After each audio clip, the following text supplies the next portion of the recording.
ሰላም ጤና ይስጥልኝ። እንደምንውላችሁ አደራችሁ፣ እንደምንሰነበታችሁ ክቡራትና ክቡራን የኦሪት ክፍል ተከታታዮች በያላችሁበት ሰላማችሁ ይብዛ። ዕለቱ ዕለተ ሐሙስ ሲሆን እንደ ዕብራውያን ዘመን አቆጣጠር ቴቤት በሚባለው ወር 19 ቀን 5786 ዓመት ዓለም ላይ እንገኛለን። ዛሬ ደግሞ የአምላክ ፍቃዱ ቢሆን በየሳምንቱ የሚነበበውን የኦሪት ክፍል ነው በአንድ ላይ የምንዳስሰው። ይህም እንግዲህ ሴፈር ሽሞት ወይም ደግሞ ዘጸአት የሚባለውን ምዕራፍ 1 ቁጥር 1 ጀምረን እስከ ምዕራፍ 6 ቁጥር 1 ድረስ ተነቦ ይጨረሳል የአምላክ ፍቃዱ ቢሆን ማለት ነው። እና እንግዲህ ይሄ ሴፈር ባለፈው ለመጥቀስ እንደሞከርነው ጋሉት በግዑላ ስደትና መመለስ መጽሐፍ የሚያሳየን ምንድነው? እንግዲህ የሰው ልጅ ስደት የሚጀምረው ይላል ራምባን እንዲሁም ራምባም የሚባሉት ስደት የሚጀምረው የሰው ልጅ ቦታ ሲለቅ ሳይሆን የሰው ልጅ ማንነቱን ስሙን ሲያጣ ከነስሙ ሴፈር ሽሞት ማለት የእስራኤል ልጆች ስሟቸው ነው የሚለው ማለት ነው። እና እንግዲህ የሰው ልጅ ስደት የሚጀምረው ቦታ ስለለቀቀ ሳይሆን ስሙን ከተወ ማንነቱን ከቀየረና ስሙን ከቀየረ ጊዜ ነው። ለምን ቢባል የእስራኤል ልጆች ባለፈው ሳምንት እንደተማርነው ያዕቆብ አባታችን ጥሩ ኑሮ የኖራት በግብፅ ምድር 17 ዓመት ነው። ይሄ የሆነው ለምንድን ነው? ኤሬስ ጎሸን በተባለች ቦታ የኦሪት መማሪያ አብጅቶ ከግብፃውያን ጋር ሳይገናኝ ራሱን ችሎ ቤተሰቦቹን ይዞ በመኖሩ ጥሩ ኑሮ የኖራት በግብፅ ነው። ምንም እንኳን ግብፅ የርኩሰት ቦታና 50 የርኩሰት በሮች ያሉባት የርኩሰት ቦታ ብትሆንም ራሳችንን ማንነታችንን ከውነን ማንነታችን ይዘን ከኖርን እንግዲህ ስደት የሚባለው ነገር የሚጀምረው ማንነታችን ትተን ሌሎችን ለመምሰል ስንሞክር ነው ይላል። ምሳሌ አድርጌ አንድ ከኦሪት ክፍል ከመግባታችን በፊት ለአንድ ምሳሌ ላምጣና ሁለት አባትና ልጅ ከዕለታት አንድ ቀን በመርከብ እየቀዘፉ ሲሄዱ ጠንካራ ንፋስ ይመጣና ያችንን መርከብ ወይም ታንኳ እንባላት ይሰነጣጥቃትና ትበታተናለች። እነዚህ ልጆች እንደምንም ብሎ በታምር ከታንኳ ወይም ከመርከቡ አንዲት እንጨት ይዘው ያችን ይዘው ሲቀዝፉ እቺ እንጨት ወስዳ ወደ ሆነች ደሴት ትጥላችኋለች። ከዛች ደሴት ሲወጡ የሚቀመስ ነገር ምን የለም። የተወሰኑ አትክልት ዛፎች ነገር አሉ፣ ያውም ፍሬ የሌለባቸው ዛፎች አሉ። እና ከዛ ቦታ አንድ ቀን መርከብ በዛች አካባቢ ስተምታልፍና ቦታ አግኝተው እስከሚኖሩ በተስፋ ሲኖሩ የሚበሉት ያጣሉ። መቼም የሰው ልጅ መቼም ምግብ ካልቀመሰ መኖር አይችልም። እና የሆነ ቅጠሉን መቼም በዛ ያቺ ደሴት ያፈራችውን ቅጠላቅጠል ሲበሉ ያን ያስታውካቸውና ሁልጊዜ ከወንትናቸው ይወጣ ነበር። አሁን ከዕለታት አንድ ቀን ከጊዜ በኋላ ይሄ ልጅ እየሮጠ በሳቅና በደስታ እየፈነጠዘ ለአባቱ መጥቶ አባቴ ዛሬ የተመገቡት ቅጠል በልቼ ጤና ነው የሆነኝ፣ ምንም አልሆንሁኝ፣ እሰይ የሽ በማለት በመስራች ሲናገር ሲያይ አባትየው ሰጥ ብሎ ያለቅሳል። ያሁን ልጅ በጣም ይገርምና አባቴ ዛሬ እኮ የተመገቡት ቅጠል እኮ ተመቸኝ እኮ ነው ያልኩህ፣ ለምንድነው የምታለቅስ ብሎ ሲጠይቀው ልጄ አወኩኝ እስካልተመቸን ድረስ ሰውነታችን ማንነታችን እናውቅ ነበረ። ምክንያቱም የሰው ልጆች ቅጠል በልተን አይደለም መኖር ያለብን እንደ እንስሳ። የሰው ልጆች የምንመገበው ምግብ አይነት አለ። ይሁን እንጂ ቅጠሉ በተመቸህ ጊዜና ቅጠሉን በልተህ በተስማማህ ጊዜ ግና ማንነታችን ልንረሳ ልክ እንደ እንስሳ የምንሆንበት ጊዜ ነው። ምክንያቱም እስከ ዛሬ ድረስ ተስፋ ነበረኝ አንድ ቀን ይህ ምግብ ስለማይስማማን አንድ ቀን መርከብ መጥቶ ከዚህ ቦታ እንወጣለን ብለን። ይሁን እንጂ ቅጠሉ ከተስማማህ ግና ልክ እንደ እንስሳ የምንሆንበት ጊዜ ደረሰ ማለት ነው በማለት ልጁ እንደመለሰለት ያሳየን ምንድነው? ሁሌም ማንነታችን ካወቅንን፣ ሁሌም በየትኛውም ዓለም እንሁን ማንነታችን ስማችን ካወቅንን ስማችን እስካወቅንበት ጊዜ ድረስ ማንነታችን እስካወቅንበት ድረስ ከያዝንበት ጊዜ ድረስ ስደት የሚባል የለም። ምሳሌ አድርጌ ልስጣችሁ። የግሪክ ስደት ሲባል ትሰማላችሁ ታሪክ። ግሪክ እኮ አንድ ቀን እኮ ከምድራችን አላሰደደችንም፣ ቤተ መቅደሱንም አላፈረሰችም። ለምንድነው ግሪክ ስደት የሚባለው? እንግዲህ በዛም ጊዜ የእስራኤል ልጆች ልክ ምትያብኒም ሆነው ነበር። ልክ እንደ ግሪኮች ግሪካውያን ለመምሰል ሞክረው ነበር። ያ ነው ትልቁ ስደት፣ ማንነታችን ያ ነው ትልቁ ስደት። እና ያዕቆብ አባታችን ኦሪት ዘፍጥረት ምዕራፍ 46 ልጁ ዮሴፍ እንዳለ በሰማበት ጊዜ ልክ ወደዛ ለመውረድ በሄደ ጊዜ በጣም እንደፈራ 46 ቁጥር 1 ዲስ ያሳየናል። ከዛም ወደ ሳምንቱ የኦሪት ክፍል እንገባለን። እስራኤልም ለእርሱ ያለውን ሁሉ ይዞ ተነሳ፣ ወደ ቤርሳቤህ መጣ። መስዋዕትንም ለአባቱ ለይስሐቅ አምላክ ሰዋ። እግዚአብሔርም በሌሊት ራእይ ያዕቆብ ያዕቆብ ያዕቆብ ያዕቆብ ማለት እንግዲህ ያዕቆብ አንዱ ስሙ ሲሆን አንዱ ደግሞ የልጆች ማለት ነው። እስራኤል አልሞተም የምንለው የእስራኤል አልሞተም የምንለው ልጆቹ እስከ ለዘላለም ስላሉ አይሞቱም። ከዚህ ላይ ያዕቆብ ያዕቆብ ብሎ ያዕቆብ ያዕቆብ ብሎ ለእስራኤል ተናገረው። እስራኤል ልጆቹ ያዕቆብ አባታችን ስሙ ማለት ነው። እርሱም እንሆኝ አለ። አለውም የአባቶችህ አምላክ እግዚአብሔር እኔ ነኝ። ወደ ግብፅ መውረድ አትፍራ፣ በዚያም ትልቅ ሕዝብ አደርግሃለሁና እኔ ወደ ግብፅ አብሬህ እወርዳለሁ፣ ከዚያም ደግሞ እኔ አወጣሃለሁ፣ ዮሴፍም እጁን በዓይንህ ላይ ያኖራን ይላል። እንግዲህ መቼም አንድ ሰው ሲፈራ ነው አይዞህ ምንለው። ፈጣሪ አምላክ አብሬህ እወርዳለሁ፣ ካንተ ጋር ነኝ፣ አብሬህ እወርዳለሁ፣ ከዛም እመልስሃለሁ ያለው ፈጣሪ አምላክ። እንግዲህ የሰው ልጅ አይዞህ የሚባል መቼ ነው? ሲፈራ ነው። ያዕቆብ አባታችን የፈራበት መንገድ ምንድነው? ወደ ግብፅ ስወርድ ልጆቼ ከግብፃውያን ጋር ተቀላቅለው ከዛም በኋላ ማንነታቸውን አጥተው ጠፍተው ይቀራሉ ብሎ በማሰብ ሲጨነቅ ፈጣሪ አምላክ አብሬህ እወርዳለሁ ከዛም እመልስሃለሁ እንዳለው ተመልሶ ታገ እንደተቀበረው ከዛም ልጆቹ ከ210 ዓመት በኋላ እንደተመለሱትኝ ፈጣሪ አምላክ እንዳበረታታው ያያል። ይህን ያለበት ምንድነው ሲል ራምባን የሚለው ሲያሳይ ይህን ያለበት ምክንያት ምንድነው? ልጆቼ ከግብፃውያን ጋር ተቀላቅለው ተመሳስለው ለመምሰል እንዳይሞክሩና ከዛም ደግሞ እንዳይጠፉ እንደዛ ያን ልጅ ከኖሩበት ደሴት ሞገዱ ወይም ደግሞ ማበሉ ከተፋቸው ደሴት ላይ ቅጠል በልቶ ተመቸኝ ተስማማኝ እንዳለው የእስራኤል ልጆችም ልጆችን ከዛ ሄደው ምናልባት ግብጾችን መስለው ተስማምቷቸው እንዳይኖሩ በመፍራት ነበረ ይህን ነገር ያለ። እንጂ ፈጣሪ አምላክ አትፍራ፣ አብሬህ እወርዳለሁ፣ ከዛም እመልስሃለሁ፣ ትልቅ ሕዝብም አደርግሃለሁ። እንግዲህ የእስራኤል ልጆች አንዱ ወደ ግብፅ የወረዱበት ዋናው ምክንያት እንደምናውቀው የሰው ልጆች የባቢሎን ግንብ ሰርተው በሰሩት ስራ የእስራኤል ልጆች ወደ ግብፅ መውረድ ነበረባቸው፣ ከርኩሰት በሮች መውረድ ነበረባቸው። ከዛ ደግሞ ልክ ኒጾጾት ጉድሻ ማለት ነው የጠፉትን ወይም ደግሞ በርኩሰት የተጠለፉትን ነፍሶች ይዞ ለመውጣት እንግዲህ ወርቅን ከአፈር ለማለያየት ምንድነው የሚያደርጉ አንጥረኛዎች? ወደ እሳት ይከቱታል። ከዛ ላይ ቀልጦ ብረቱ ለብቻ አፈሩ ለብቻ ይሆናል። ፈጣሪ አምላክ ደግሞ ከዛ ቀልጦ ልክ ኒጾጾት ጉድሻ ይባላል። ከዛ ቀልጦ ሲያወጣቸው ከዛም በኋላ ነው እንግዲህ ፈጣሪ አምላክ ለሰው ልጆች መመሪያውን ኦሪቱን እየሰጠ ማለት ነው። እና እንዲህ ሲል ያሳየናል። የመጀመሪያ ሳምንቱ ኦሪት ክፍሉ ስንገባ በኤሌ ሽሞት ብኔ እስራኤል አባይም ይጽራይማ ማለትም እኒህ ናቸው የእስራኤል ልጆች ስሞች ወደ ግብፅ የወረዱት ይላል። ኤት ያዕቆብ ኢሽ ቤቶ ባው ያዕቆብና ቤተሰቦቹ አብረው መጡ ይላል። ሩቤን፣ ሽሞን፣ ሌቪ፣ በይሁዳ ይሳሃር፣ ዝብሎን ወቢንያሚን፣ ዳን ወናፍታሊ፣ ጋድ ዋሼር ወሂ ኮል ነፌሽ ዮጼ የረህ ያዕቆብ ሽቢም ነፌሽ በዮሴፍ አያ በሚስራኤል። እንግዲህ እነዚህ ቤተሰቦቹ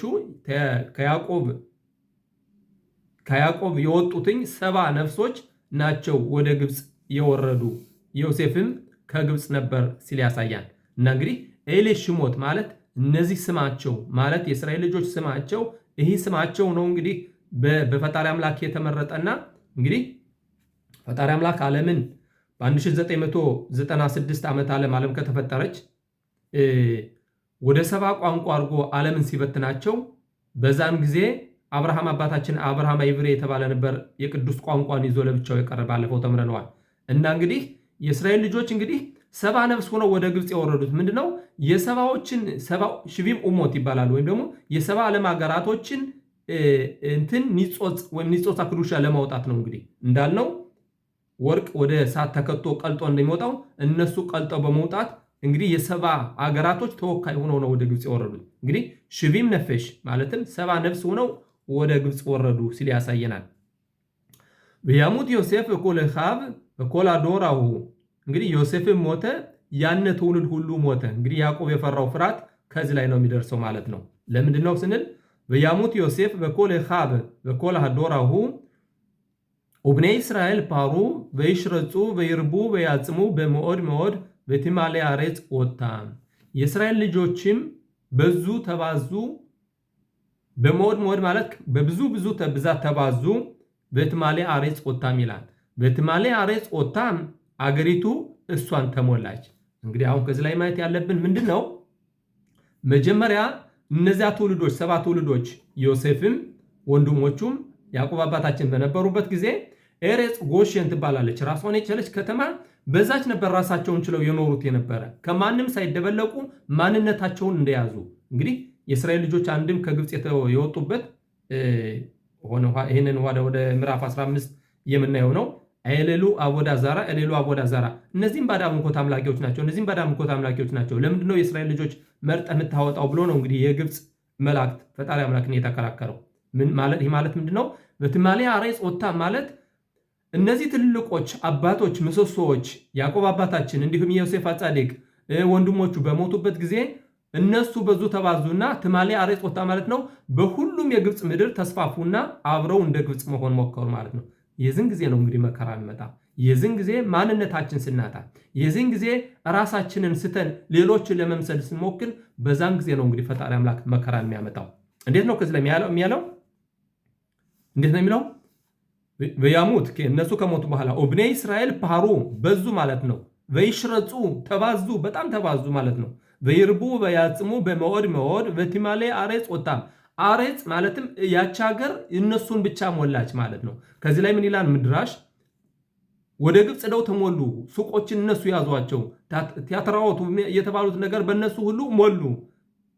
እንደምናውቀው አባቶች በነበሩበት ጊዜ ዮሴፍ ጻድቅና ያዕቆብ አባታችን በሕይወት በነበሩበት ጊዜ በአንዲት ቦታ ራሳቸውን ችለው አም ለባዳዲሽ ከሆን በጎይም ለይቱካሻ ለብቻው የሚኖር ሕዝብ በአሕዛቦች መካከል የማይቆጠር እንደዚህ ስለሆነ ነው እንግዲህ ፈጣሪ አምላክን መከራ ማት ማያመጣብን አሕዛብም ሊወዱ የሚችሉት። ምክንያቱም ማምለከት ኮሃኒም ለጎይ ካዶሽ እናንተ የካህን ነገስታት ናችሁ። ማለትም ማምለከት ኮሃኒም የካህን ነገስታት ለጎይ ካዶሽ ማለት የአሕዛብ ቅዱሳን አድርጎ ፈጣሪ አምላክ ሲመርጠን የተለየን መሆን አለብን ማለት ነው። በያዕቆብ ሜሌክ ሐዳሽ አልሚስራይም አሸር ሎ ያዳይት ዮሴፍ በዛን ጊዜ የእስራኤል ልጆች ነው ግብፅን በሞሏት ጊዜና የግብፅን ባህል የግብፅን እርኩሰት የግብፅን ባህል በተዋረሱበት ጊዜ ምን መጣ? ፈጣሪ አምላክ ምን አስነሳ? ያዕቆብ ሜሌክ ሐዳሽ ማለትም አዲስ ንጉስ ዮሴፍን ማያውቅ ተነሳ። ወገኖች እስኪ ጥያቄን ጠይቅ። ዮሴፍ ጻድቅ 80 ዓመት ነው በግብፅ የነገሰው ምክትል ሆኖ ማለት ነው። ታዲያ ሌላ ንጉስ ሲመጣ የት ነው? ከጨረቃ ነው የወረደው? ዮሴፍን ማያውቀው 80 ዓመት የኖረ ንጉስ ንምሳሌ አድርገን ወሰድና አሁን ዛሬ ለአብዴል ቤን ኮደሽ ዛሬ እንበል ምሳሌ አድርገን ናታንያሁ አለ። ከናታንያሁን ዛሬ ሌላ መንግስት መጥቶ ቢቀይረው ናታንያሁን የማያውቅ መንግስት ይኖራል? ከሌላ ከጨረቃ ከሌላ ህዋ የመጣ ካልሆነ በስተቀር። ምክንያቱም ማወቅ ያልፈለገ ማለት ነው። ለምንድነው ማወቅ ያልፈለገው? ፈጣሪ አምላክ ይህን ማወቅ ያልፈለገ ንጉስ ያስነሳ ለምንድነው? እኔ የፈለግኳችሁ ለብቻችሁ ነው፣ እናንተ ግን እንደ አሕዛብ እንሆናለን ካላችሁ ግና እናንተ ዮሴፍ ያደረገውን ጥሩ ነገር ማወቅ ያልፈለገ ማያውቀው ሳይሆን ማወቅ ያልፈለገ ጥሩ ስራውን ማወቅ ያልፈለገ ንጉስ ፈጣሪ አምላክ እሱ አስነሳ ማለት ነው። ትንሽ ወደ ታሪክ ልወሰዳችሁና በዚህ ሁኔታ ወደ ታሪክ ትንሽ እስኪ እንሂድ። ታሪክ እናጥራ። የእስራኤል ልጆች ወደ ባቢሎን በሄዱበት ጊዜ ባቢሎንን መምሰል አልፈለጉም። ወደ ፋርስን በሄዱበት ጊዜ ትንሽ የአርጤክስስን ድግስ ተመገቡ ምናሉ። በዛን ጊዜ ግን ሞርደኻይ ወይም ሞርደኪዮስ ነበረ፣ ከነሱ አንመገብም ብሎ ራቀ። በዛን ጊዜ ፈጣሪ አምላክ ምንድን ያደረገ? አማን የተባለ አረመኔን አስነሳባቸው። በግብፅ ደግሞ ዮሴፍን ያላወቀ አዲስ ንጉስ ተነሳ ይላል። ማወቅ ያልፈለገ ጥሩ ስራቸውን ማወቅ ያልፈለገ ለምን? እነሱ ሂደው ወደ እነሱ ስለተደበላለቁ። በትማሌ አሬጽ ኦታም ማለት አገሪቱ እሷን የእስራኤል ልጆች ብቻ ተሞሉ። ሌላው ደግሞ ሌላ ታሪክ ደግሞ ግሪኮች ደግሞ በመጡበት ጊዜ ምትያብኒም ወደ ግሪኮች ብዙዎች ገቡ። በዛን ጊዜ ምንድን ያደረገ ፈጣሪ አምላክ? እንግዲህ ጠንካራ ንጉስ ያስነሳና እነሱ አሕዛብ እኛን እንዲጠሉን ያደርጋል። የአጭር ጊዜ ታሪክ ከዛሬ 240-250 ዓመት በፊት በአውሮፓ ምድር ማለት ነው። እንግዲህ ብዙ ጊዜ የእስራኤል ልጆች በስደት በምንኖርበት ጊዜ በየትኛው ዓለም ልክ ጌቶ ይባላል። ጌቶ ማለት በአንድ በኩል ብቻ ነው፣ አሕዛቦች እንድንቀላቀላቸው አይፈልጉም። ይሁን እንጂ ከዛሬ 240 ዓመት ገደማ መፈንቀለ መንግስት በፈረንሳይ ምድር መፈንቀለ መንግስት ሆነና ሁሉም ሰው አንድ ነው፣ እኩልነት ተብሎ ተሰጠ። እኩልነት በተሰጠ ጊዜ እኛ የእስራኤል ልጆች በአውሮፓ በተለይ በአውሮፓ ምድር የነበሩ ይሁዳውያን ይህን እኩልነት ተቀላቀሉት። በጀርመን ልክ ሁሉም ፕሮፌሰር ሁሉም በቃ አጠቃላይ ሁሉም እኩልነት እንትኖችን ማለት ያው ነዋሪዎችን ጀርመኖችና የአውሮፓዎችን በእውቀትና በእንትን በልጧቸውና ከሀገሪቱ ቁንጮ ላይ ወጡ። ምሳሌ አድርገን የምንወስድ አይንሽታይን ይሁዲ ነው። በዛን ጊዜ ፈጣሪ አምላክ ምንድነው ያስነሳ? ሂትለርን አስነሳው። ሂትለር እንዴት አድርጎ ነው ያስነሳው? ሂትለር እኮ ከመንገሱ በፊትና ይህን የመሰለ ማት ከማምጣቱ በፊት እኮ ማይን ካምፕ በሚባለው መጽሐፉን ያላነበቡትም እርግጥ ሰዎች ከሚጻተት ይሞቶ እኔ መጽሐፉን አላነበቡትም አንብብም አልፈልግም። በዛን ጊዜ ሂትለር ምንድነው ያደረገው እንደነሱ አቆጣጠር በ1936 ማይን ካምፕ በሚለው በመጽሐፉ በመጀመሪያ ደረጃ እስራኤላዊ አይሁዶች ከጀርመኖች ጋር እንዳይጋቡ ስማቸውን እንዳይቀይሩ። ይህን እኮ ሂትለር እኮ አይደለም የጀመረው። ወሪታችን እኮ ትላለች እንዳትደቀላቀሏቸው አምለባዳዲሽኮን እናንተ አምለባዳዲሽኮን የሚለው ራቢኖን ካላዘን ሲያስረዳን አምለባዳዲሽኮን ማለት ብቻውን ሲሆን መኖር ይችላል፣ ተከብሮ መኖር ይችላል። በጎይም ነው የተካሻብ ወደ አሕዛብ በተቀላቀለበት ጊዜ ግና ማንም አያስበውም። እንዲያውም ያርቋቸዋልና እያባረሩ እንዳይቀርቧቸው ያደርጓቸዋል። ሌላ የአጭር ጊዜ ታሪክ ልበላችሁ። እኛ በኢትዮጵያ ምድር በነበርንበት ጊዜ ወደች መምጣት ስንፈልግ በጎንደር ቀበሌ 16 የምትባል አንዲት ሰፈር የማራሰታለች በዛች ተሰባስበን ኖር ነበር። ይሁን እንጂ መቼም የሰው ልጅ ከጊዜ በኋላ ባህሉን ካወቅነ ሁኔታውን ካወቅነ በኋላ እነሱን ለመምሰል ነው አለባበሳችን ከአጭር ከቁምጣ ሱሪ ወደ ረጅም ሱሪ ጫማችን ልክ እነሱን ለመምሰል ሞክረን ተቀላቀነን። ወዲያው ምንድነው ያሉን የጎንደር ህዝቦች እኔ ማራሰው በትንሽነት እድሜ በ14 ዓመት እድሜ እናንተ በርኖሴ እንግዲህ በእነሱ አልተጀመረም። በርኖሴ ማለት የጀመረ ባላቅ የተባለው ነው። የባላቅ የሞዓብ ንጉስ ነው። እነዚህ እንደ በሬ እያሽመደመሩት የሚመጡ አሉ። የጎንደር ሰዎች ምንድነው ያሉን እኛ በዛን ጊዜ እናንተ በርኖስ ሰዎች እናንተ በመጣችሁበት ጊዜ ጠላ እንኳን የምንጠጣው ጠላ አጣን እና ፈጣሪ አምላክ ወደ አሕዛቦች እኛ ስንቀርም ይህ ብቻ አይደለም፣ ወደ ገጠር እንኳን እነሱን ለመምሰል ክርስቲያን ለመሆን እንኳን ብንሞክር ብዙ ነገራችን በሰውነታችን ላይ እንኳን ካኩዋና የተለያዩ መስቀሎች እንኳን ለማድረግ ብንሞክርም እንኳን ማንነታችንን አላስረሱንም። እኛ እነሱ ለመምሰል እንፈልጋለን፣ እነሱ ግና ማንነታችንን አላስረሱንምና አላስቀረቡንም። እና እንግዲህ ይህን የሚያደርገው እሱ ራሱ ፈጣሪ አምላክ ነው ማለት ነው።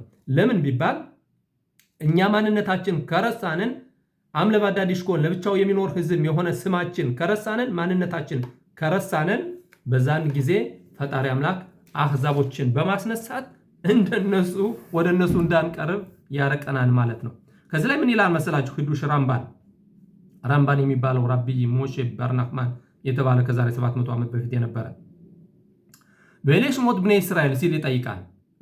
በኤሌ ሽሞት ብኔ እስራኤል አሬ ኩላም ክባር ያሩ ለሚስራኤል አዝ ማሂዱሽ መጀመሪያ ላይ ስንገልጥ ኤሌ ሽሞት ብኔ እስራኤል እነዚህ ናቸው የእስራኤል ስሞች ይላል። ሁሉም ወደ ግብፅ ወርደዋል። ወደ ውስጥ ወረዱ። ኤሌ ማለት ምን ያስፈልጋል? የቀሩ ሰዎች የሉም ሲል ይቀጥላል። አትሹባ ሙካመወድ አጋሉት ሎማትኪላ ካሸ ኦብሪ ማኮም ስደት የሚጀምረው ቦታ ስለቀየርን አይደለም። ኤላ ካሸ ማብዲም የታሸም ስደት የሚጀምረው ቦታ ለቀን ስለሄድንን ሳይሆነ ስማችንን ኤላ ካሸ ማብዲም የታሸም ላቤል የታሸም ማለት ስማችን ስናጠፋ ወይም ስማችን ሲጠፋና እንደ ሌሎች አገሮች እንደተሰደድንባቸው አገሮች ስማችንና ባህላችን አለባበሳችን እነሱን ስንመስል የዛን ጊዜ ነው ስደት የሚጀምረው ይላል ራምባን። כל הזמן שלבני ישראל היו שמות זהות משמעות הם לא היו בגלות באמת የእስራኤል ልጆች כל הזמן ማለት ሁል ጊዜም የእስራኤል ልጆች ስማቸው በነበረ ጊዜ ዝሁት ማለት ማንነታቸው በነበረ ጊዜ ማሽማውት ማለት ዓላማ በነበራቸው ጊዜ ኤላዩ hem lo ayu በጋሉት እነዚህ በነበሯቸው ጊዜ በስደት አልነበሩም። አሜሪካም ተቀመጥ፣ ኢትዮጵያም ተቀመጥ፣ የትም ጀርመንም ተቀመጥ እነዚህን ስሞችን ይዘህ በተንቀሳቀስ ጊዜና ወሪትን ይዘህ በተንቀሳቀስ ጊዜ ስደት እንደተሰደደ አይቆጠርም። ስደት የሚጀምረው ማንነታችን ስማችን ስንቀይር ነው ይላል። ወራ ከሸካም መለክ ሐዳሽ አሸር ሎ ያዳ את ዮሴፍ התחיל השיבוד לא הכיר בשם לא הכיר בערך לא הכיר בייעוד ያን ንጉስ ማወቅ ያልፈለገው ምንድነው? ያን አዲስ ንጉስ የመጣው ምንድነው? ሎሂኪር በሼም ስማቸውን አላወቀም። ምክንያቱም ስማቸውን ቀይረው እንደ ግብፅ ለመሆን ሞክረው ነበርና ማለት ነው። ሎሂኪር በኤረህ ኤረህ ማለት የኛ ማንነታችን ይሁዳችን ፈጣሪ አምላክ ወደዚህ ምድር የላከና የመረጠን ለምን እንደሆነ ያንን ስንረሳ ያንን ያላወቀ ማለት ነው። ሎሂኪር በይሁድ ማለት እንግዲህ የመጣንበት ዋና ዓላማ ማለት ነው። በላሄን አገውላ ማትኪላ መኤፉህ ስለዚህ አሁን ከስደት መመለስ የሚጀምረው ያንን ነገር ስንገለብጠው ነው። እንዴት ነው የምንገለብጠው? የነበረ ነው ከአሕዛብ ጋር ለመምሰል የነበረንን ተወት አድርገን ራሳችንን ስንሆን ማለት ነው። በላሄን አገውላ ማትኪላ በኤፉህ አሼም ካራ ለሞሼ በሽሞ ፈጣሪ አምላክ ሙሴን በስሙ ጠራው። አሼም የሚለውን ቃል ከፊት ወደ ኋላ ስታነቡት ሞሼ ይለናል። ሃሼም ሄይ ሺን ሜም ነው ሞሼ የሚባለው ስሙ። ሃሼም የሚባለው ስም ደግሞ ሄይ ሜም ሺን ነው። እንግዲህ ሞሼ የሚለውን ስም ከኋላ ወደፊት ስትጠሩት አሼም የሚለውን ወይም ደግሞ አምላክ የሚለውን ስም ይሰጠናል ማለት ነው። ይህ ማለት ምንድነው? ስማችን እንዴት ነው ያለው? አሁን መራችን ሙሴ ሲከራከረው ሎያሚኑ ሊያምኑኝ አይችሉም፣ ስሙ ማን ነው ብሉኝ ማን ልበላቸው ብሎ ምናምን ሲከራከረው ፈጣሪ አምላክን አለድም እኔ ማን ነኝ? እኔ ደካማ ነኝ፣ መናገር የማልችል ነኝ፣ እንዴት ብዬ ወደዛ ሄዳለሁ ብሎ በመከራከር ሲከራከረው ምንድነው ያለው? ስሙ በዛን ጊዜ ያለና የነበረ የሚኖርም ማለት ነው። ከዛን ቀጥሎ ደግሞ ሽሚ አሼም ሎጊሊት ይላህም ለአባቶች ለአብርሃም ለይስሐቅ ለያዕቆብ ስሚ አሼም የሚለውን የምህረቱን ስም አልነገርኋቸውም። አሼም ሸላይም ፈጣሪ አምላክ የፈጣሪ አምላክን ስም ያውቁት የነበር ኤሎሂም በሚለው ነው። ኤሎሂም ማለት ደግሞ ዲን ነው። በፍርድ እንኳን በመጣባቸው አባቶችህ አብርሃም ይስሐቅ ያዕቆብ አምላክ በሚለው ሳይሆን ሩህሩህ ወይም ደግሞ መሐሪ በሚለው ስም ሳይሆን ኤሎኪም መጀመሪያ ዓለምን ሲፈጥር በፍርድ የፍርዱን ስም ብነግራቸው በዛ ነበር የሚያውቁኝ። ምክንያቱም በዛ ተፈትነው እንኳን አልፈዋል። አንተ ገና ስጠይቅህ ስሙ ማን ነው ብላችሁ እነሱ አባቶች ይህን አልጠየቁኝም፣ አንተ ግና ይህን ጠየቀኝ። ይሁን እንጂ ለአንተ ስሜን በስምህ አደርግልሃለሁ፣ የኔን ስም በስምህ አደርግልሃለሁ። እንዴት ነው የሚለው? አሁን ከዚህ ላይ መናገር እኮ አላውቅም አፌ ኮልታፋ ነኝ ሲለው ምንድነው? ወንድምህ እኮ እንደሚናገር አውቃለሁ። አሮን ትልቅ ወንድምህ እንደሚናገር አውቃለሁ። አታት የሎ ለኤሎሂም አንተ ቁዋህ ወይም ደግሞ ኃይል ሆነው እሱ ለንግግር ይሆናል ያለው። ይህ ማለት ምንድነው? ፈጣሪ አምላክ ስሙን በሱ ስም አደረገ ማለት ነው፣ በሙሴ ስም ሞሼ ሃሼም። ተመልከቱ እንግዲህ በሞሼ ኮሬ ለአምላክ ዞር ለሽማም ወለሽሊሁታም። መምህራችን ሙሴ ደግሞ ሄዶ ምንድነው ያላቸው? ለሽማም ተመለሱ፣ ለማንነታችሁ፣ ለስማችሁ። ስለዚህ እኛ ስደት የሚባለው ነገር የሚጀምረው ስማችን ለምን እንደመጣ ነው ወደዚህ ምድር ዓለም ማንነታችን ስናጣ ነው። ሌላው ደግሞ በዛን ጊዜ ይላሉ በዛን ጊዜ የእስራኤል ልጆች ሁሉም እንደ ግብፅ በሆኑበት ጊዜ የሌዊ ነገድ ግን ማንነታቸውን አልተውም ነበር። ብሪት ሚላ እንግዲህ ሁሉም ብሪት ሚላ ማድረግ ሁላ ትተው ነበር። 210 ዓመት ማለት ነው።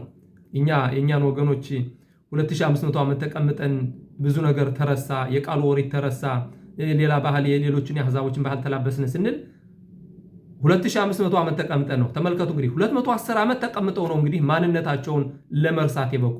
ይሁን እንጂ በዛን ጊዜ ግን የሌዊ ነገድ ግን አልተውም ነበር፣ ብሪት ሁላ ሲያደርጉ ነበር። ስለዚህ እንግዲህ አሮን ካህኑ ፈጣሪ አምላክ ያናግረው ነበር፣ ነቢይ ነበር ማለት ነው። ወንድምህን ሂድ ተቀበለው በማለት ሌላከው እና በዛን ጊዜ ይላሉ ፈርዖን ያመጣው መከራ ምንድን ነው? ወንድ ልጅ ሲወለድ ወደ ባህር ጣሉት የሚል ነው አይደል? ሁለቶችን የሙሴን እናትና እህቱን ሚሪያምና ፉዋ ይሏቸዋል። ግን ሊቃውንቶች እንደሚሉት ሚሪያም የሙሴ እናትና እህቱ ናቸው፣ አዋላጅ ነበሩ። ወንድ ልጅ ሲወለድ ወደ ባህር ጣሉት የሚል ነበረ። በዛን ጊዜ ምን አደረገ ሌዊ? አምራም የሙሴ አባት ልጅ እየወለድን ከባህር ከሚከተት ከዚህ ሁሉ ነገር ሚስቴን ፈትቼ እቀመጣለሁ እንጂ በማለት እሱ ሚስቱን ሲፈታ በዛን ጊዜ ሁሉም ሌዋውያን ሁሉም የእስራኤል ልጆች ወደዛ ያልተቀላቀሉት ሚስታቸውን ፈቱ ይላል። በዛን ጊዜ ምንድነው ያደረገች ልጅቱ ሚሪያም የሙሴ እህት ምጣ ምንድነው ያለችው አባቷ? ፈርዖን በወንዶች ላይ ብቻ ነው ግድያ የፈረደ፣ አንተ ግን በወንድም በሴት ላይ ነው ፍርድ የፈረደ። ለምን? ሚስትህን ፈተህ በመፍታትህ እናታችን ሚስትህን በመፍታትህ ሴት እንኳን ብትወለድ መኖር የምትችለውን እድል ልታሳጣ ነው በማለት ይህንን በትንቢት ነው ይሏሉ። እንግዲህ አሁን ሚሪያም አባቷን አምራምን እንደዚህ ስትለው እንደገና እሱ ሚስቱን መልሶ አመጣትኝ። ከዛ ላይ እንግዲህ ሁላችሁም መምህራችን ሙሴ ተወለደ። ከሴት ጋር ሴት ማለትም በትዳር መኖር የሚያስፈልገው ለምንድን ነው? አምርሃም እሱ በፈታበት ጊዜ ሁሉም በዛን ጊዜ የነበሩት ሁሉ ሚስታቸውን ፈቱ ይላል። እንደገና አምርሃም ደግሞ በልጁ በሚሪያም ተመክሮ ሚስቱንን መልሶ ሲያመጣት በዛን ጊዜ ሁሉም ሚስታቸውን መልሰው አገቡ። ከዚህ ላይ መምህራችን ሙሴን የመሰለ ፈዋሽ ማለትም ታዳጊ ተወለደ ማለት ነው። እና አሁን እንግዲህ በእኛ በሀገራችን እንደምናየው ብዙዎቹ ትልልቅ የነበሩትኝ መነኩሴዎች ናቸው። እነዛ ሰዎች በትዳር ቢሆኑ ኖረው ምን ያህል ሰው ይወለድልን ነበር? እንዴት አይነት ወይም ደግሞ ታዳጊ ይወለድ ነበረ? ከነዛ ብዙ በምልኩስና ህይወታቸው ካለፉ ሰዎች ማለት ነው። ይህንን ምናየው ምንድን ነው? ሕዝቅያስ የተባለው ንጉስ በጣም ጻድቅ ነበረ እና የእስራኤል ልጆች ወደ ፈጣሪ መንገድ የመለሰ አባቱ አረመኔ ነበረ። የባዕድ አምልኮት ሁላ የሚያመልክ ነበር አካዝ የተባለው። እሱ ግና በጣም ጻድቅና በዛን ጊዜ አንዲት ሴት ልጅ ሆነ አንድ ህፃን ልጅ አላሃማ ያውቅ አልነበረም ይላሉ። እና በዛን ጊዜ እሱ በትንቢት አርቆ እንዳየው መጥፎ ልጅ እንደሚወለድለት ባየ ጊዜ ምንድነው ያደረገ? ሚስት አላገባ ማለት። በዛን ጊዜ ፈጣሪ አምላክ ማንን ላከው? ነብዩ ኢሳያስ ላከና ሜት በድሎ ሃይ ተይለው ትጻቤ ለቤትኻ አታሜት ብሎ ሃይ ትሞታለህ በህይወት አትኖርም። ተሞተን የሞተ የምናውቀው ነገር ነው። ምንድነው ትሞታለህ እንጂ በህይወት አትኖርም ማለት ምንድነው ብሎ ሲሉ ሊቃውንቶች አታሜት ብሎ ሃይ ማለት በምድር ዓለም ትሞታለህ፣ በሰማይ ዓለምም ደግሞ ህይወት የለህም በማለት ነብዩ ኢሳያስን ሲልከው ከአባቴ እንደተቀበልሁትኝ አኸረም ወነሃት አልጸባረኻ አልታኒያህ ማለትም ሰይፍ እንኳን ቢደቀንብህ ተስፋ ተቆረጥ ብሎ ከአባቴ ከዳዊት ስለተማርኩኝ እንትን የለም ተስፋ አልቆርጥም በማለት እሱ ከልቡ አለቀሰና ጸለየ። በዛን ጊዜ ምንድነው ያለው? ወደ ፈጣሪ ተመልሷልና ሚስት ለማግባት ወስኗልና ሄደህ ተመልሰህ ንገረው እንደገና 15 ዓመት ሰጥቻለሁ በለው ነው በማለት እንግዲህ የነብዩ ኢሳያስን ልጅ አግብቶ ሁለት ልጆችን ምንም እንኳን አረመኔ በትንቢት እንዳየው ምናሴን የመሰለ አረመኔ ቢወለድም በዛን ጊዜ ግን ሚስት በማግባቱ ፈጣሪ አምላክ እንደገና ሌላ ጊዜ ሰጠው። ይህ የሆነው ምንድነው?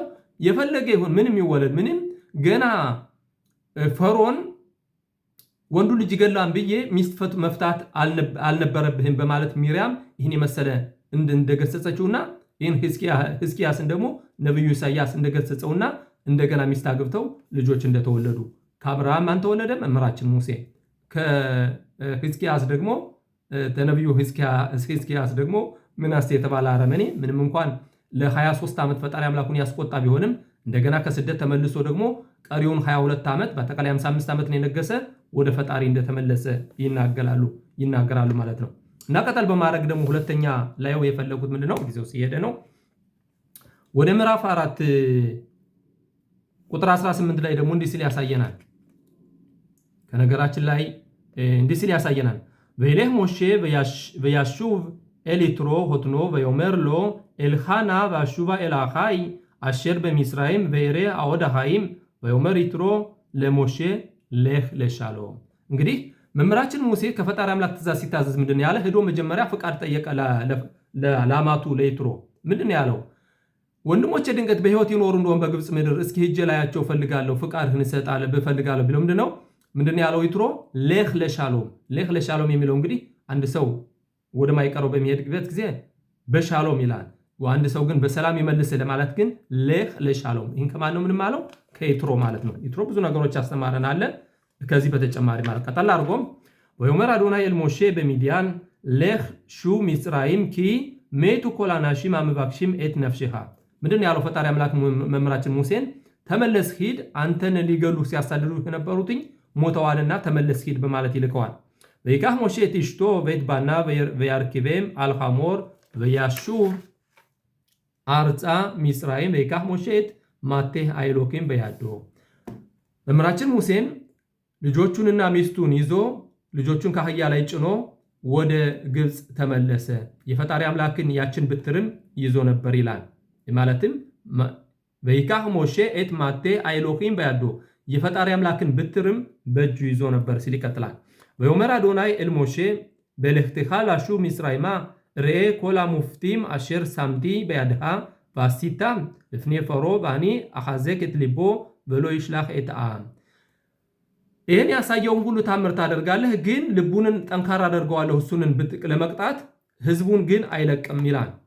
በአማርታ ኤልፐሮ ኮ አማር አዶናይ ባናይ በኹራይ እስራኤል ኮ አማር አዶናይ ባናይ በኹራይ እስራኤል እዚህ ላይ እንዴት ነው የሚለው? በአማርታ ኤልፐሮ ኮ አማር አዶናይ ባናይ በኹራይ እስራኤል ויאמר אליך שלח את בניי ויעבדוני ותמיין שלח אין אני אנוכי ארוג את בנך በኹርኻ ምንድን ነው የሚለው? ፈጣሪ አምላክ ልጆችን በኹር ማለት እንግዲህ የመጀመሪያዎችን ልጆችን ልቀቃቸው፣ እነሱን አለቅም ብለህ ብትል ግን ያንተን የበህር ልጅህን እገድላለሁ ብለህ ንገረው በማለት ይገልጻል። በቲካ ቀጠል አድርጎም በሂ በደረህ በማሎን ወይፍገሸሁ አዶናይ ወይባከሽ አሚቶ በዛን ጊዜ በመንገድ ሳሉ ፈጣሪ አምላክ መምህራችን ሙሴን ሊገድለው ፈለገ ይላል። ከዚህ ላይ ሁላችንም ባለፈው አንድ ወንድማችን ጥያቄ ጠይቆ ነበር። ፈጣሪ አምላክ ሻሊያ ወይም ደግሞ መልእክተኛ አድርጎ የላከውን ሊገድለው የፈለገበት ምክንያት ለምንድን ነው ስንል ቀጠል አድርገና በውና በቲካህ ሲፖራ ጹር በቲክሮት ኤት ኦርላት ብና በቲጋ ለራግላብ በቶማር ኪ ሐታን ዳሚም አካ ሊ በይራፍ ሚሜኑ አዝ አምራ ሐታን ዳሚም ለሞሎት ከዚህ ላይ የሚያሳየን ምንድን ነው? ማሎን ማለት እንግዲህ ማረፊያ ነው። ከመንገድ ሲሄዱ የሚያድሩበት ነው። በዛን ጊዜ ባደረበት ጊዜ ምን ይላሉ? ከዚህ ላይ አሁን ሊቃውንቶች ተንታኞቹ ራሽም ሲያሳየን በመንገድ ባደረበት ጊዜ የልጁ ኤሌዘር የተባለው መጀመሪያው ጌርሾን ይባላል። ኤሌዘር የተባለው 8ኛ ቀን ነበር። በዛን ጊዜ መገረዝ ነበረበት። እሱ ግን ልጁን በመገረዝ ፈንታ የማደሪያውን ቦታ ሲያዘጋጃየው ፈጣሪ አምላክ። በዚህ ምክንያት ያነ 8 ቀን ሊያልፍ ነው ሊገድለው ፈለገ። ፈጣሪ አምላክ ሊገድለው ፈለገ። እንግዲህ ምን ይላሉ? መላእክት ከዚህ ላይ በእንትኑ ምናምን መላእክት መጥቶ መጀመሪያ በራሱ ዋጠው እንደ እባብ ተመስሎ ማለት ነው። ኋላ ከብሪት ሚላ ወይም ደግሞ ዛሬ አሁን ያመሸዋቢን ባለፈው እንደተማር ነው ከዚህ ላይ ሲደርስ ከሀፍረተ ስጋው ሲደርስ ተው እንደገና ደግሞ በእግሩ ገባና አሁንም ከሀፍረተ ስጋው ሲደርስ ተው ያን እባብ ማለት ነው። በዛም ጊዜ ፂፖራ ሚስቱ ያየችው ምንድነው? ይሄ ነገር የመጣ በፕጋምብሪት ወይም ደግሞ በፕጋምብሪት ልጁን ባለመገረዙ በቀኑ ባለመገረዙ ነው በማለት በዛም ጊዜ ድንጋዩን ሰብራ ብልጭት ወስዳ ያንን ኤሌዘር እንትኑን ሀፍረተ ስጋውን ማለትም ግርዛት አደረገችና ያንን ግርዛት ያድርጋ የቆረጠችውንን ወደ ሙሴ ወደ መምህራችን ሙሴ ወደ እንትኑ ላይ ወደ ሀፍረተ ስጋው ወደ እግሩ ወረወረችው። በዛን ጊዜ ፈጣሪ አምላክ ለመግደል ካሰበው እንትን አለ ማለት ነው። ለምንድን ነው ብሎ ቢባል በዛን ጊዜ መምህራችን ሙሴ ሎይትራሼል ማለት ማድረግ ብሪት ማድረግ ያልፈለገ ሆኖ ሳይሆን ወደ መንገድ ሲሄድ ቁስል በሚሆንበት ጊዜ ልጁ ለጉዳት ያደርሰዋል ብሎ በማሰብ ነው። ይሁን እንጂ ፈጣሪ አምላክ ግን ይህን ባለማድረጉ ሊገድለው አስቦ ነበር። እንግዲህ ለመልእክተኛ ሊልከው ያሰበውን ሊገድለው ያሰበው የላከውን መልእክተኛውን ሊገድለው ያሰበው ለምንድን ነው በወቅቱ ብሪት ያላደረከው ለልጅህ በማለት ነው ሲል ያሳየናል። እዚህ ላይ ምን ይሰራል? በይሂ በደረህ በማሎን በይባከሽ ሐሚቶ በደረህ በማሎ ማለት በመንገድ በሆቴል ባረፈበት ላይ ፈጣሪ አምላክ ሊገድለው ፈለገ ይላል። እንዲህ ሲል ራሱ ይቀጥላል። ለሞሼ ልፊሽሎ መዓል ኤት ኤሌዘር ብኖ ልጁንን ኤሌዘርን ስላልገረዘ ባልሺ ኒትራሼል ነኤናሽ ኦነሽ ሚታ ስለዚህ ላይ በዚህ ላይ ራሽላኑት ማለት በስራው ስላልቆመ በቆመበት ዓላማ በትክክል ስላልቆመ ፈጣሪ አምላክ ሊገድለው ፈለገ ይላል።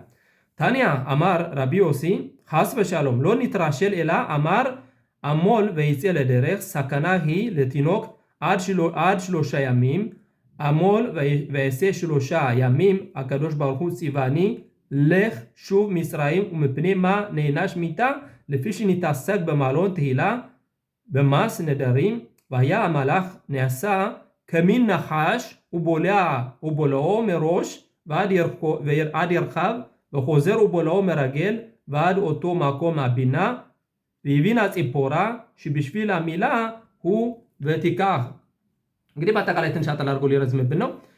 በዚህም ጊዜ እንግዲህ ይትራሽሮት ማለት ሐዝበ ኸኒላ ምን ይላሉ ትዝ ላይ ሊቃውንቶች ሊሆን አይችልም። መምህራችን ሙሴ ራሽላኑት አይደለም። ይሁን እንጂ ይህንን ቆርጬ በመንገድ ላይ በሰውነቱን እንትኑን ግርዛት አድርጌ መንገድ በሄድ ልጁ ጉዳት ይደርስበታል ብሎ በማሰብ ነው። ስለዚህ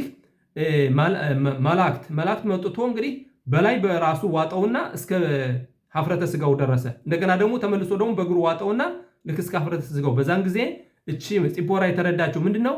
ልጁንን ባለመገረዛችን ነው ሁሉ ነገር የመጣ በማለት ፈጥና ልጁንን በብልጩት ከገርዛ ሀታንዳሚ ማታ ምንድነው ያለችው? ልጁንን በአንተ ምክንያት አንተ ባለመገረዝህ ምክንያት በአንተ ምክንያት ሀታን ወይም ደግሞ ሙሽራዬን ባሌን አጥቸው ነበር። ስለዚህ አንተ የደም ጋብቻዬ ነህ በማለት ልጁን እንዳለችው ያሳያል። ለምንድነው የደም ጋብቻዬ ነህ ያለችው? አንተንም ግርዛት ባለማድረጋችን በአንተ የተነሳ በአንተ ምክንያት ባሌን አጥቼ ነበር። ስለዚህ ይህን ስታደርግ ፈጣሪ አምላክን ሊያደርገው ወይም ደግሞ ሊገድለው ካሰበው እንደተመለሰና መምህራችን ሙሴም እንደምናየው የእስራኤል ልጆች ከግብፅ እንደተታደገ በፈጣሪ አምላክ እርዳታ ያሳየናል ማለት ነው። እና እንግዲህ የሚያሳየን ምንድነው?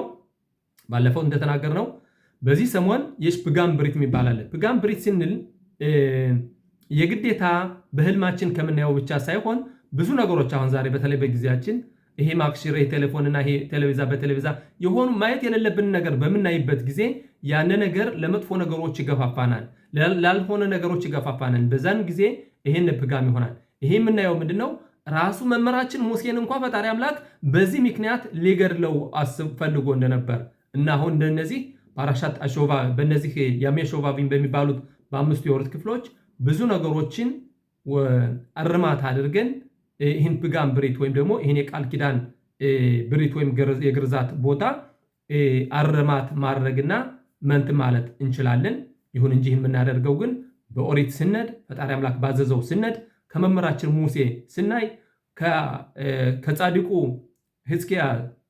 ሕዝቅያስ ስናይ ምን ያህል ይህ ፕጋም ብሪት የምንለው ወይም ደግሞ ግርዛት አለማድረግ እና ደግሞ ከሴት ተለይቶ መኖር እነዚህ ነገሮች የሚያስከትሉትኝ ችግር እነዚህን ነገሮች በቀላሉ መቀረፍ እንችላለን። ይህ የምናደርገው ግን ኦሪታችን ስንማር ኦሪታችን ስንከታተል ከዛ የምንማረው እና ማረም ያለብንን ምንድነው ማረም ያለብኝ የሚለውን እና ደግሞ ሌላው ደግሞ ማንነታችን አለመርሳት ይሄ ነው። ማንነታችን በረሳንበትና ሌሎችን በመምሰል በሞከርንበት ጊዜ ግን በዛን ጊዜ ግን ስደት የሚጀምረው የዛኔ ይላል። ይህን ይመስላል የሳምንት የኦሪት ክፍላችን። ከመቼውም በበለጠ አሰፋሁትኝ። ሰላም ሁኑልኝ። ሰላም የሰፈነበት ሰንበት ይሁንላችሁ ይሁንልን። ለታመመ ምሕረቱን ለሞተ ጽድቁን እየተመኘሁኝ በቅርብ ጊዜ መሲሐችን መጥቶ ቤተ መቅደሱ ተሰርቶ ይህንን ፕጋም የምንለውን ነገር ሁሉ እርማት አድርገን ፍጹም ሁነን የመሲሐችን ጊዜ በጊዜ ለማየት ያብቃን እላለሁ። ወንድማችሁ ጋሻ ወርቁ ነኝ ከሁሎን። ሰላም ሁኑልኝ። ሰላም ሸባት ሻሎም